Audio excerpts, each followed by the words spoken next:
আমার স্বামী মেজর তানভীর হায়দার। 25 এবং 26 ফেব্রুয়ারি 2009 সালে পিলখানা হত্যাকাণ্ডে যে অফিসারগুলোকে মেরে ফেলা হয়েছে, আপনারা সেই ঘটনা জানেন কি নির্মমভাবে তাদের হত্যা করা হয়েছে এবং সেই সাথে নির্দোষ জওয়ানদের উপরে সেই হত্যাকাণ্ডের দোষকে চাপিয়ে দেওয়া হয়েছে।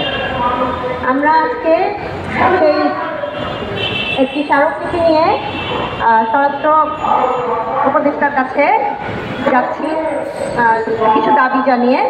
তো আপনাদের সহায়তা চাচ্ছি আমরা, এবং এর সাথে বলতে চাচ্ছি আমরা এই দাবিগুলো নিয়ে যাওয়ার পরে আমাদের সুষ্ঠুভাবে যেন সব কিছু বিচার পাই, এবং এই বিচার চাওয়ার পরে আমাদের যেন নিরাপত্তা সঠিকভাবে পাই।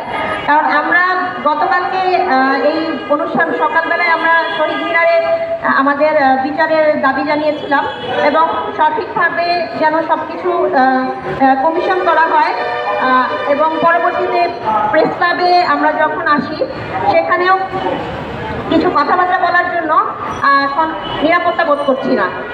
তো সেই কারণে আমি বলছি যে আমাদের যেন কোনো রকম বাধার মধ্যে পড়তে না হয়। যে প্রত্যেকবার আমরা কোনো কথা বলতে গেলে প্রত্যেকটা পরিবার আর আসতে সাহস পায় না।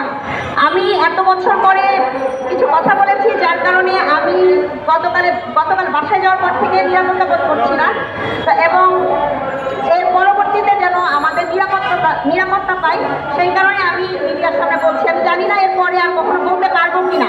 তো এই নিরাপত্তা যেন আমরা পাই, আমরা যেন সত্য জানাতে পারি মিডিয়ার সামনে। আমাদের কমেন্টগুলো, আমাদের জিনিসগুলো প্রচার হওয়ার পরে এর নিচে অনেকেই বলে এত বছর কোথায় ছিলাম।